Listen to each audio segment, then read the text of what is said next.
Satu Raja-Raja 2 ayat 1. Ketika saat kematian Daud mendekat, ia berpesan kepada Salomo anaknya, "Aku ini akan menempuh jalan segala yang fana. Maka kuatkanlah hatimu dan berlakulah seperti laki-laki. Lakukanlah kewajibanmu dengan setia terhadap Tuhan Allahmu, dengan hidup menurut jalan yang ditunjukkannya, dan dengan tetap mengikuti segala ketetapan, perintah, peraturan, dan ketentuannya. Seperti yang tertulis dalam hukum Musa, supaya engkau beruntung dalam segala yang kau lakukan dan dalam segala yang kau tuju. Dan supaya Tuhan menepati janji yang diucapkannya tentang aku, yakni, jika anak-anakmu laki-laki tetap hidup di hadapanku dengan setia, dengan segenap hati, dan dengan segenap jiwa, maka keturunanmu takkan terputus dari tahta kerajaan Israel. Dan lagi engkau pun mengetahui apa yang dilakukan kepadaku oleh Yoab, anak Seruya, apa yang dilakukannya kepada kedua panglima Israel, yakni Abner bin Ner dan Amasa bin Yeter. Ia membunuh mereka dan menumpahkan darah dalam zaman damai seakan-akan ada perang, sehingga sabuk pinggangnya dan kasut kakinya berlumuran darah. Maka bertindaklah dengan bijaksana dan janganlah biarkan yang ubanan itu turun dengan selamat ke dalam dunia orang mati. Tetapi kepada anak-anak Barsilai orang Gilead itu haruslah kau tunjukkan kemurahan hati. Biarlah mereka termasuk golongan yang mendapat makanan dari mejamu. Sebab mereka pun menunjukkan kesetiaannya dengan menyambut aku pada waktu aku melarikan diri dari hadapan kakakmu Absalom. Juga masih ada padamu Simei bin Gera, orang Benyamin, dari Bahurim. Dialah yang mengutuki aku dengan kutuk yang kejam pada waktu aku pergi ke Mahanaim. Tetapi kemudian ia datang menyongsong aku di sungai Yordan, dan aku telah bersumpah kepadanya demi Tuhan, takkan kubunuh engkau dengan pedang. Sekarang janganlah bebaskan dia dari hukuman, sebab engkau seorang yang bijaksana dan tahu apa yang harus kau lakukan kepadanya untuk membuat yang ubanan itu turun dengan berdarah ke dalam dunia orang mati. Kemudian Daud mendapat perhentian bersama-sama nenek moyangnya, dan ia dikuburkan di kota Daud. Dan Daud memerintah orang Israel selama 40 tahun di Hebron. Ia memerintah 7 tahun, dan di Yerusalem yang memerintah 33 tahun.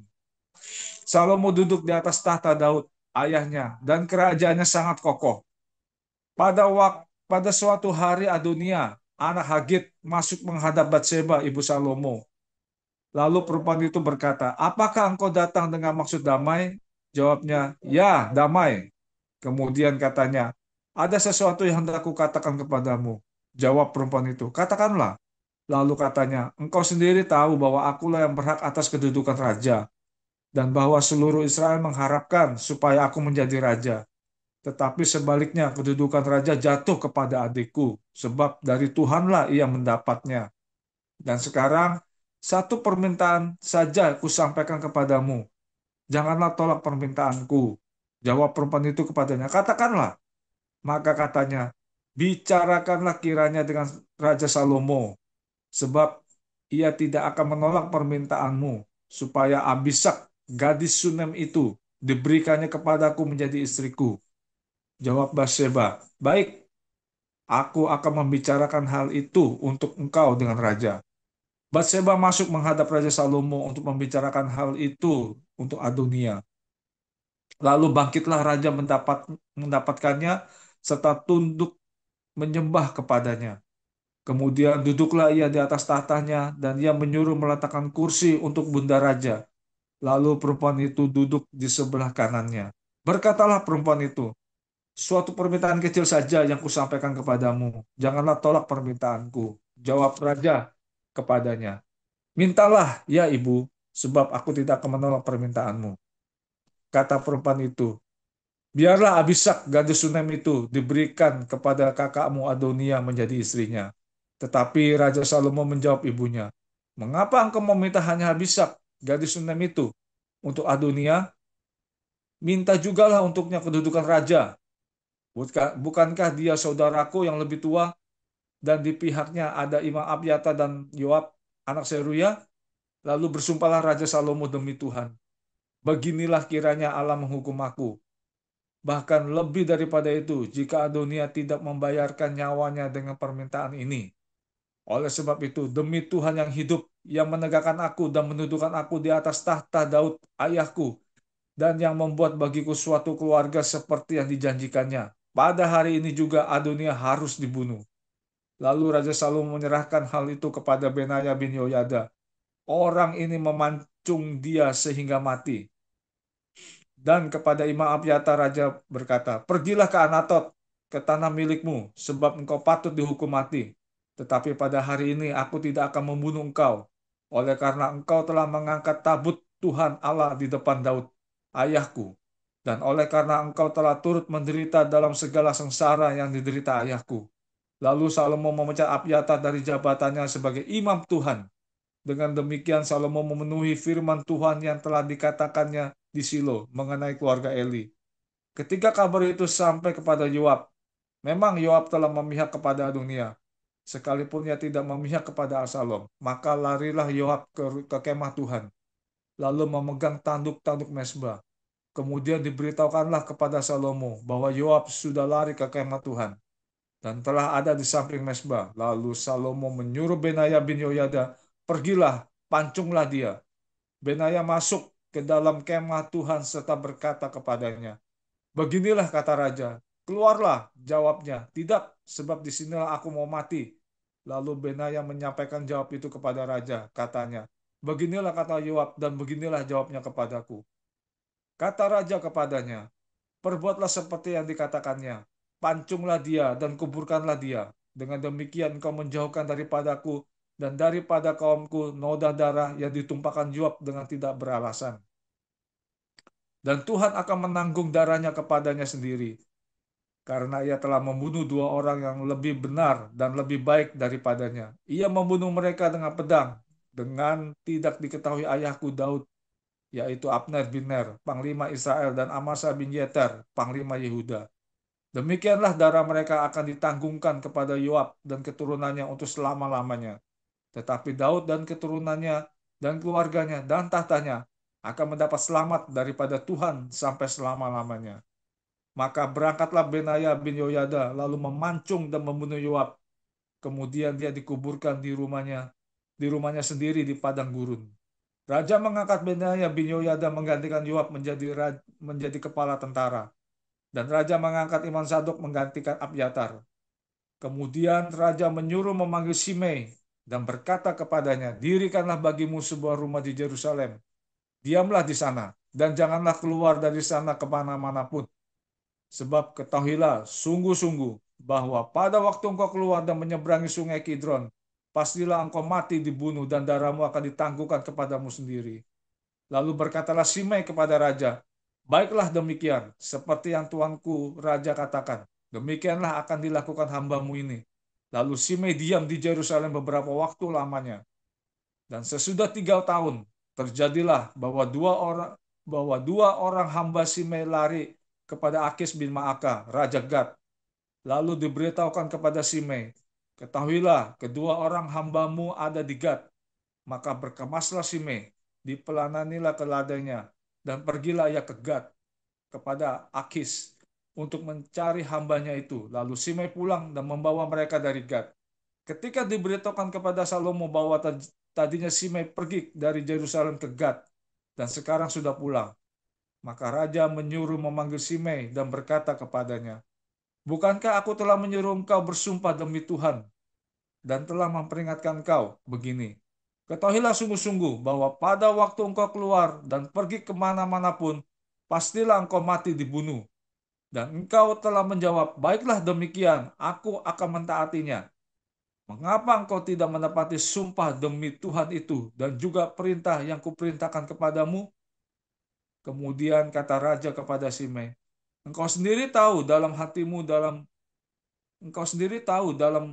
segala kejahatan yang kau perbuat kepada Daud ayahku. Maka Tuhan telah menanggungkan kejahatanmu itu kepadamu sendiri. Tetapi diberkatilah kiranya Raja Salomo dan kokohlah tahta Daud di hadapan Tuhan sampai selama-lamanya. Raja memberi perintah kepada Benaya bin Yoyada. Lalu keluarlah Benaya, dipancungnya Simei sehingga mati. Demikianlah kerajaan itu kokoh di tangan Daud.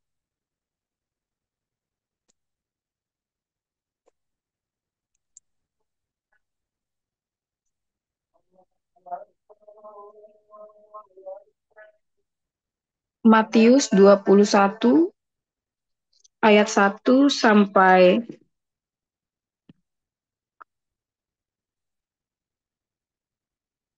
46. 46. Ketika Yesus dan murid-muridnya telah dekat Yerusalem dan tiba di Betfage yang terletak di Bukit Zaitun, Yesus menyuruh 2 orang muridnya dengan pesan, "Pergilah ke kampung yang di depanmu itu, dan di situ kamu akan segera menemukan seekor keledai betina tertambat dan anaknya ada dekatnya. Lepaskanlah keledai itu dan bawalah keduanya kepadaku. Dan jikalau ada orang menegur kamu, katakanlah, Tuhan memerlukannya.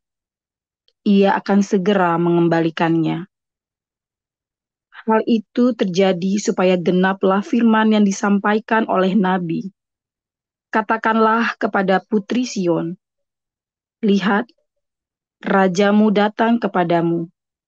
Ia lemah lembut dan mengendarai seekor keledai beban yang muda. Maka pergilah murid-murid itu dan berbuat seperti yang ditugaskan Yesus kepada mereka. Mereka membawa keledai betina itu bersama anaknya, lalu mengalasinya dengan pakaian mereka, dan Yesus pun naik ke atasnya. Orang banyak yang sangat besar jumlahnya menghamparkan pakaiannya di jalan. Ada pula yang memotong ranting-ranting dari pohon-pohon dan menyebarkannya di jalan. Dan orang banyak yang berjalan di depan Yesus dan yang mengikutinya dari belakang berseru, katanya, "Hosana bagi anak Daud, diberkatilah dia yang datang dalam nama Tuhan. Hosana di tempat yang maha tinggi." Dan ketika ia masuk ke Yerusalem, gemparlah seluruh kota itu, dan orang berkata, "Siapakah orang ini?" Dan orang banyak itu menyahut, "Inilah Nabi Yesus dari Nazaret di Galilea." Lalu Yesus masuk ke bait Allah dan mengusir semua orang yang berjual beli di halaman bait Allah. Ia membalikkan meja-meja penukar uang dan bangku-bangku pedagang merpati, dan berkata kepada mereka, "Ada tertulis, rumahku akan disebut rumah doa, tetapi kamu menjadikannya sarang penyamun." Maka datanglah orang-orang buta dan orang-orang timpang kepadanya dalam bait Allah itu, dan mereka disembuhkannya. Tetapi ketika imam-imam kepala dan ahli-ahli Taurat melihat mukjizat-mukjizat yang dibuatnya itu, dan anak-anak yang berseru dalam bait Allah, "Hosana bagi anak Daud," hati mereka sangat jengkel. Lalu mereka berkata kepadanya, "Engkau dengar apa yang dikatakan anak-anak ini?" Kata Yesus kepada mereka, "Aku dengar. Belum pernahkah kamu baca? Dari mulut bayi-bayi dan anak-anak yang menyusu, Engkau telah menyediakan puji-pujian." Lalu ia meninggalkan mereka dan pergi keluar kota Betania dan bermalam di situ. Pada pagi-pagi hari dalam perjalanannya kembali ke kota, Yesus merasa lapar. Dekat jalan ia melihat pohon ara, lalu pergi ke situ. Tetapi ia tidak mendapat apa-apa pada pohon itu, selain daun-daun saja. Katanya kepada pohon itu, "Engkau tidak akan berbuah lagi selama-lamanya." Dan seketika itu juga keringlah pohon ara itu. Melihat kejadian itu, tercenganglah murid-muridnya, lalu berkata, "Bagaimana mungkin pohon ara itu sekonyong-konyong menjadi kering?" Yesus menjawab mereka, "Aku berkata kepadamu, sesungguhnya jika kamu percaya dan tidak bimbang, kamu bukan saja akan dapat berbuat apa yang kuperbuat dengan pohon ara itu, tetapi juga jikalau kamu berkata kepada gunung ini, beranjaklah dan tercampaklah ke dalam laut, hal itu akan terjadi. Dan apa saja yang kamu minta dalam doa dengan penuh kepercayaan, kamu akan menerimanya." Lalu Yesus masuk ke bait Allah, dan ketika ia mengajar di situ, datanglah imam-imam kepala serta tua-tua bangsa Yahudi kepadanya dan bertanya, "Dengan kuasa manakah engkau melakukan hal-hal itu? Dan siapakah yang memberikan kuasa itu kepadamu?" Jawab Yesus kepada mereka, "Aku juga akan mengajukan satu pertanyaan kepadamu, dan jikalau kamu memberi jawaban kepadaku, aku akan mengatakan juga kepadamu dengan kuasa manakah aku melakukan hal-hal itu. Dari manakah baptisan Yohanes? Dari sorga atau dari manusia?" Mereka memperbincangkannya di antara mereka dan berkata, "Jikalau kita katakan dari sorga, ia akan berkata kepada kita, 'Kalau begitu, mengapakah kamu tidak percaya kepadanya?' Tetapi jikalau kita katakan dari manusia, kita takut kepada orang banyak, sebab semua orang menganggap Yohanes ini nabi." Lalu mereka menjawab Yesus, "Kami tidak tahu." Dan Yesus pun berkata kepada mereka, "Jika demikian, aku juga tidak mengatakan kepadamu dengan kuasa manakah aku melakukan hal-hal itu. Tetapi apakah pendapatmu tentang ini? Seorang mempunyai dua anak laki-laki. Ia pergi kepada anak yang sulung dan berkata, 'Anakku, pergilah dan bekerjalah hari ini dalam kebun anggur.' Jawab anak itu, 'Baik, Bapa,' tetapi ia tidak pergi. Lalu orang itu pergi kepada anak yang kedua dan berkata demikian juga. Dan anak itu menjawab, 'Aku tidak mau.' Tetapi kemudian ia menyesal, lalu pergi juga. Siapakah di antara kedua orang itu yang melakukan kehendak ayahnya?" Jawab mereka, "Yang terakhir." Kata Yesus kepada mereka, "Aku berkata kepadamu, sesungguhnya pemungut-pemungut cukai dan perempuan-perempuan sundal akan mendahului kamu masuk ke dalam kerajaan Allah. Sebab Yohanes datang untuk menunjukkan jalan kebenaran kepadamu, dan kamu tidak percaya kepadanya. Tetapi pemungut-pemungut cukai dan perempuan-perempuan sundal percaya kepadanya. Dan meskipun kamu melihatnya, tetapi kemudian kamu tidak menyesal, dan kamu tidak juga percaya kepadanya. Dengarkanlah suatu perumpamaan yang lain. Adalah seorang tuan tanah membuka kebun anggur dan menanam pagar sekelilingnya. Ia menggali lubang tempat memeras anggur dan mendirikan menara jaga di dalam kebun itu. Kemudian ia menyewakan kebun itu kepada penggarap-penggarap, lalu berangkat ke negeri lain.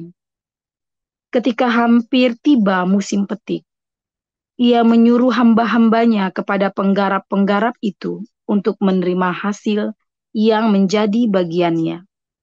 Tetapi penggarap-penggarap itu memangkap hamba-hambanya itu. Mereka memukul yang seorang, membunuh yang lain, dan melempari yang lain pula dengan batu. Kemudian Tuhan itu menyuruh pula hamba-hamba yang lain, lebih banyak daripada yang semula. Tetapi mereka pun diperlakukan sama seperti kawan-kawan mereka.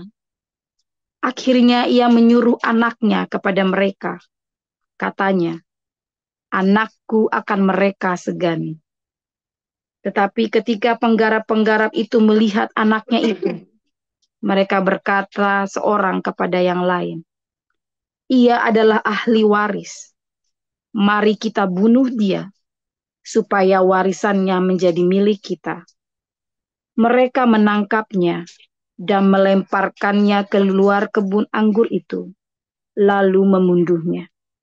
Maka apabila tuan kebun anggur itu datang, apakah yang akan dilakukannya dengan penggarap itu? Kata mereka kepadanya, "Ia akan membinasakan orang-orang jahat itu, dan kebun anggurnya akan disewakannya kepada penggarap-penggarap lain, yang akan menyerahkan hasilnya kepadanya pada waktunya."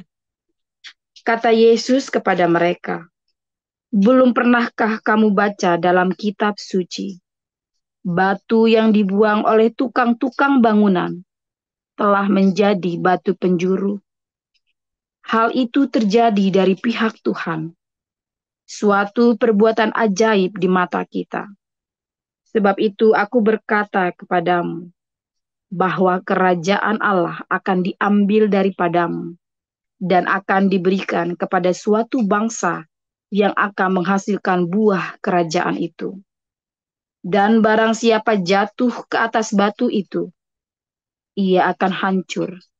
Dan barang siapa ditimpa batu itu, ia akan remuk." Ketika imam-imam kepala dan orang-orang Farisi mendengar perumpamaan-perumpamaan Yesus, mereka mengerti bahwa merekalah yang dimaksudkannya. Dan mereka berusaha untuk menangkap dia, tetapi mereka takut kepada orang banyak, karena orang banyak itu menganggap dia nabi. Demikian pembacaan firman Tuhan hari ini. Terima kasih kepada Pak Ali Mulyo dan kepada Ibu Veronica. Kita akan mendengarkan renungan dengan judul Sadisnya Nabi 26 JPZ. Silakan Pastor Paul.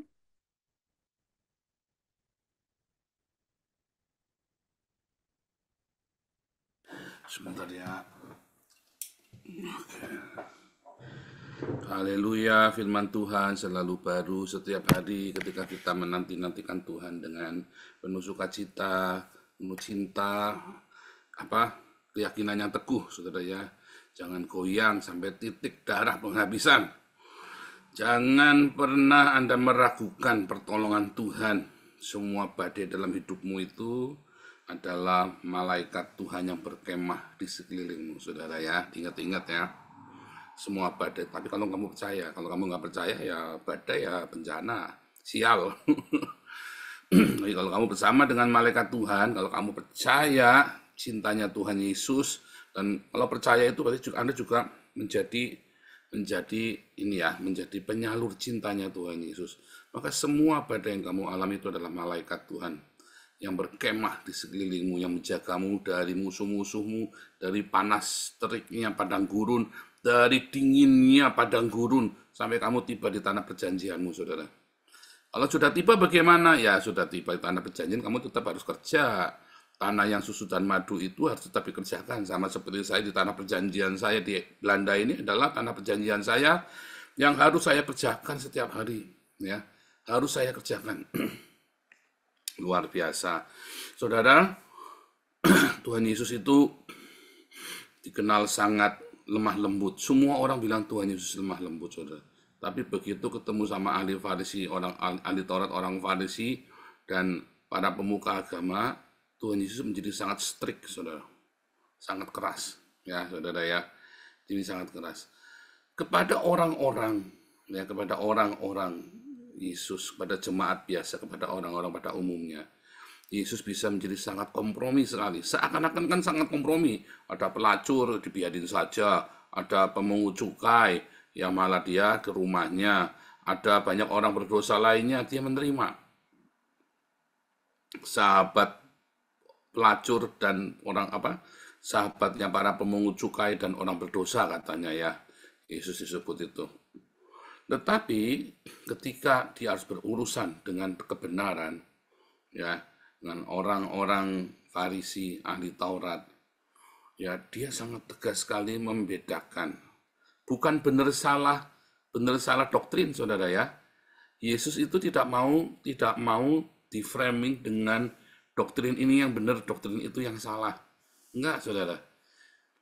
Kalau Yesus mengajarkan, meluruskan sebuah kebenaran, ya seperti dalam Matius 5, Matius 6, Matius 7, ada anggapan melakukan sebagian dari hukum Taurat itu ya dengan caranya ya, oh boleh cerai itu boleh, siapa bilang? Ayatnya yang lengkap nggak boleh cerai. Itu ya, ayatnya yang lengkap itu nggak boleh cerai. Nah, misalnya begitu ya, contoh.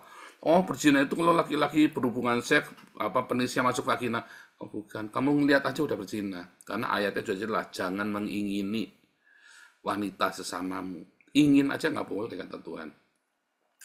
Oh, saya kan tidak pernah membunuh. Iya, tapi waktu kamu memfitnah, katanya Paul ini maling donasi, kamu tuh sudah membunuh Paul loh.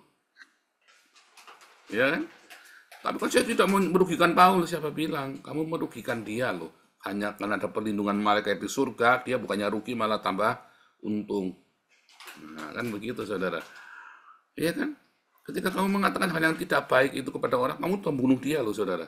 Ketika kamu memfitnah, dia mengatakan tidak baik ya, moreh, ya raka, anak durhaka, orang bisa bunuh dia loh, saudara.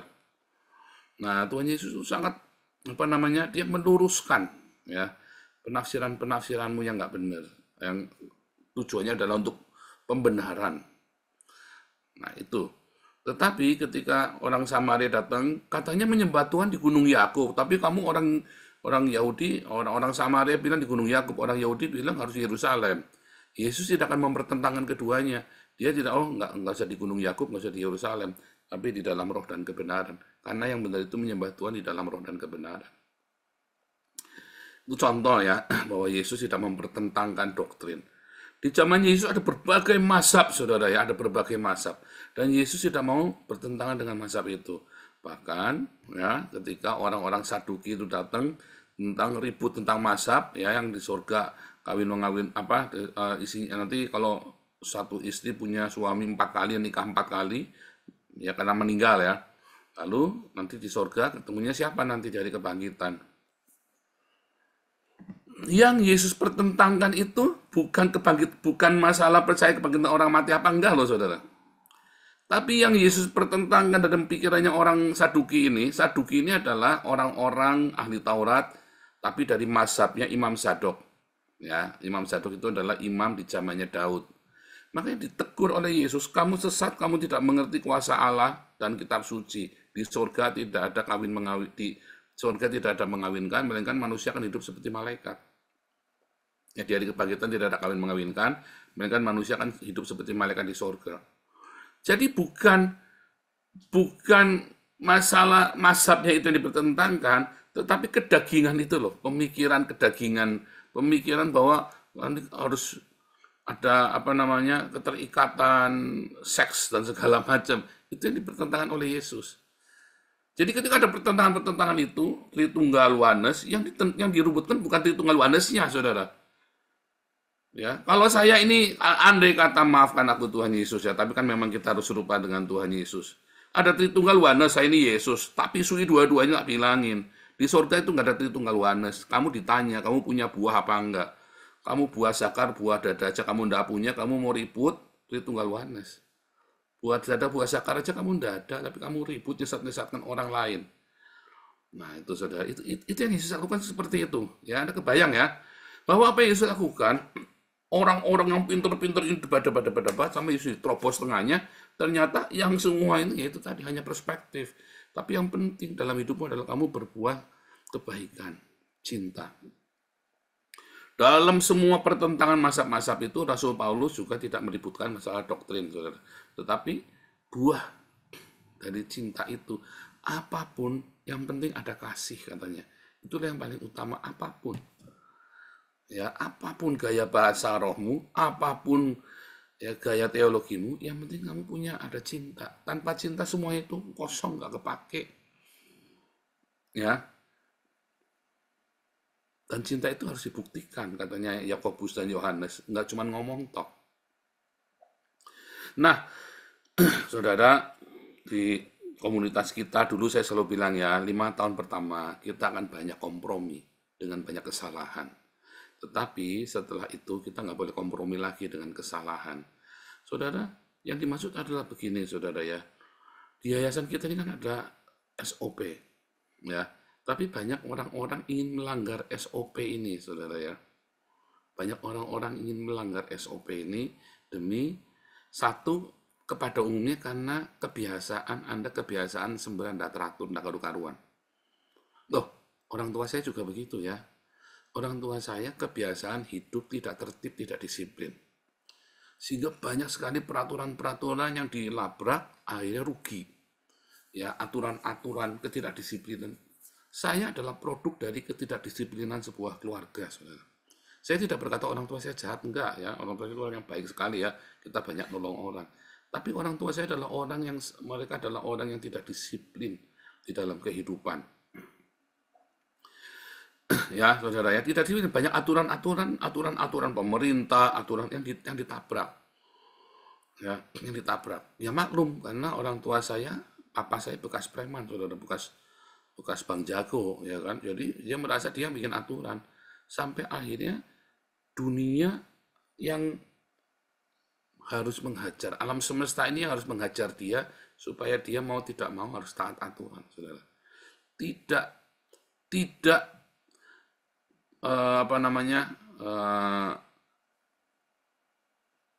kadang-kadang kita ini berpikir, oh saya lolos kok, oh enggak apa-apa kok, saya bisa bolos, oh saya bisa akali, oh bisa kok, tenang aja. Dan ketika papi saya ngajari dengan santainya, oh enggak apa-apa, itu kan gini, itu kan sama saja, nanti juga ini. Banyak sekali, bahkan secara nggak sadar, ayah saya itu mengajarkan untuk melanggar aturan. Siapa yang di rumah digituin? Atau Anda yang ngajarin, jangan-jangan. Hati-hati loh, saudara ya. Allah sama saja, ini juga dilanggar juga. Jangan, saudara. Ajari anakmu untuk taat aturan. Karena di masa-masa ke depan ini, karena Anda di Indonesia belum merasakan. Kalau Anda sudah tinggal di Belanda, ngerti kalau kamu tidak ikut aturan dalam seumur hidupmu, saudara, kere kamu nanti tuanya.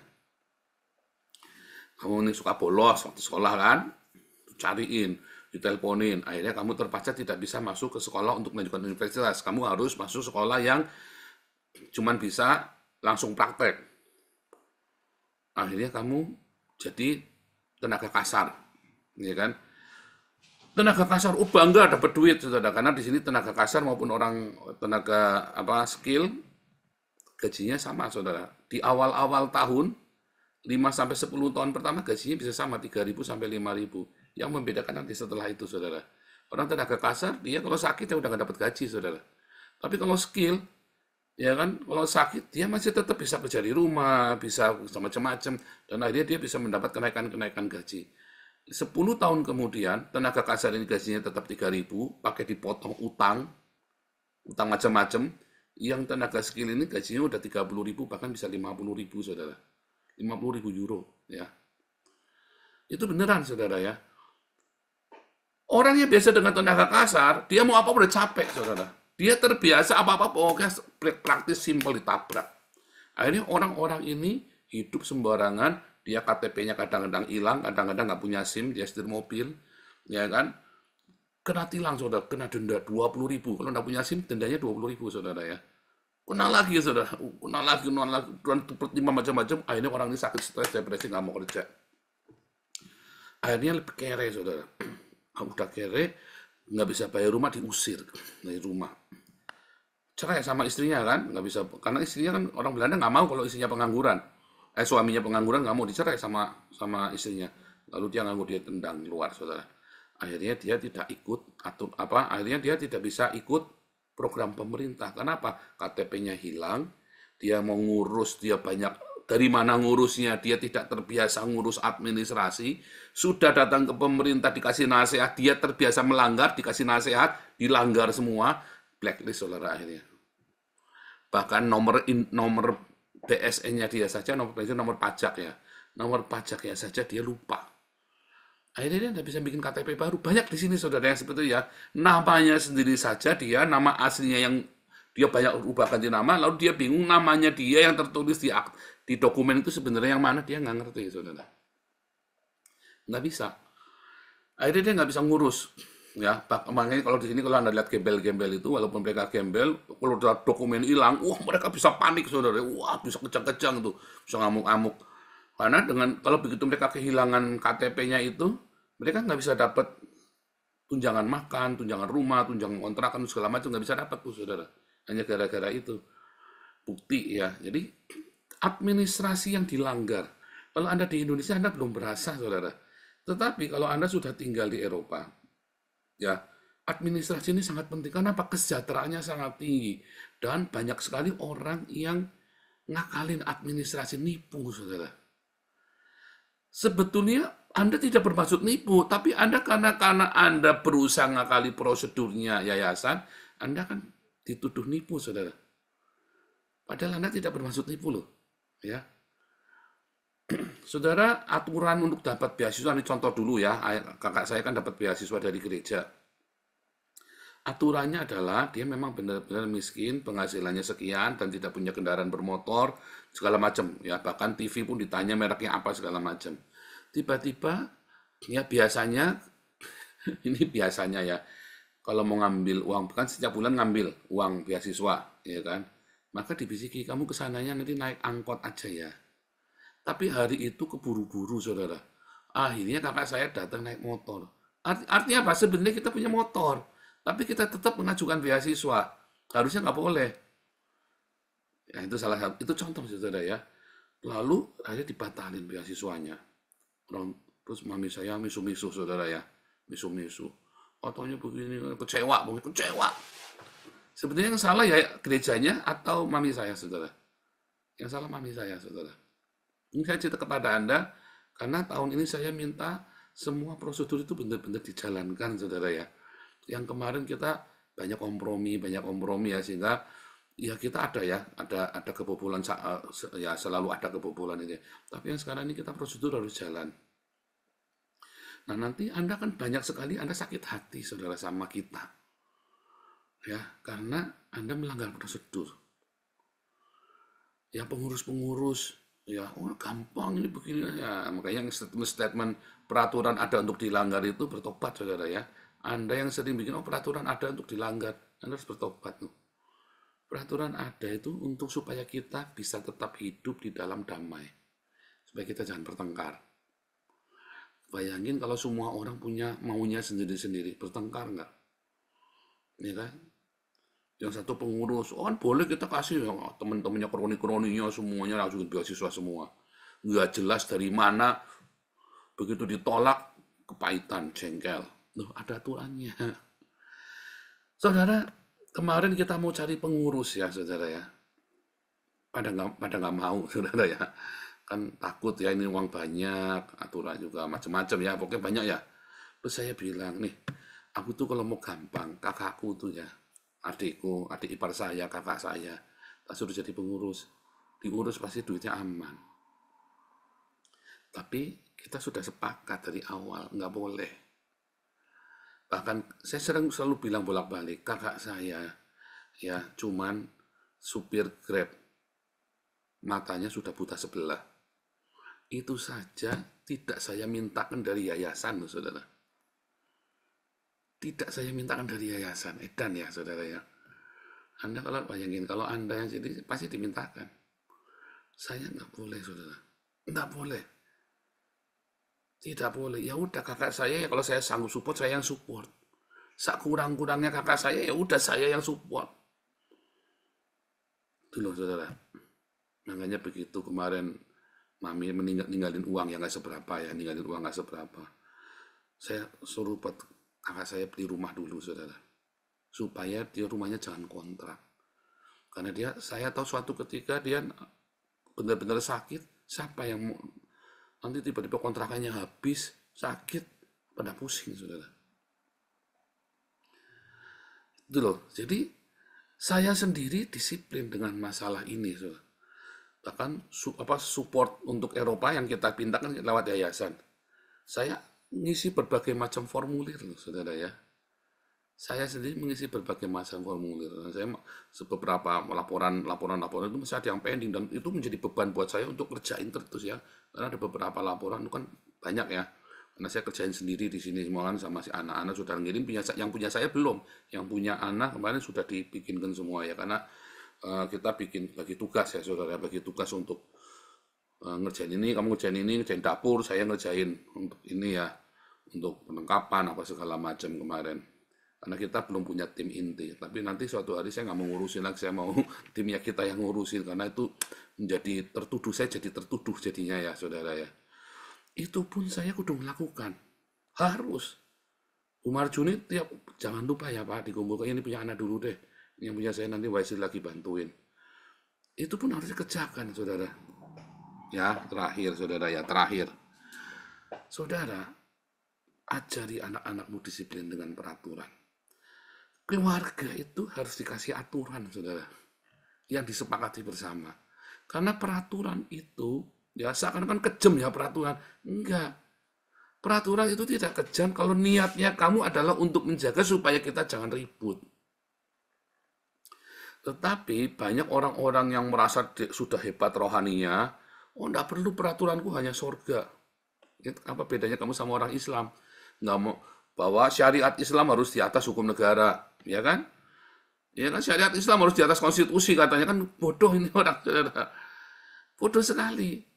Nah sama saudara ya, orang-orang beragama, banyak orang beragama, banyak orang yang sudah rohani, yang katanya sudah rohani, berkata bahwa yang penting aturannya surga. Jangan, enggak, ini saja yang penting ini semuanya lancar. Pendeta yang ngomong, loh yang penting semuanya lancar, ini kan uangnya Tuhan. Loh, ini uangnya Tuhan, aturannya kudu bener. Justru karena ini uangnya Tuhan, aturannya kudu bener, saudara. Jangan berpikir sadis, enggak. Karena ini dipakai supaya kita langgeng sampai mungkin bisa 5-10 tahun lagi kalau bisa, saudara. Kalau bisa ya sini tambah gede, bisa sampai 20 tahun lagi. Atau malam, ya kalau Tuhan nggak jadi datang, kalau ternyata Tuhannya datangnya, saya lamarnya meleset, ya bisa nanti sampai 100 tahun lagi.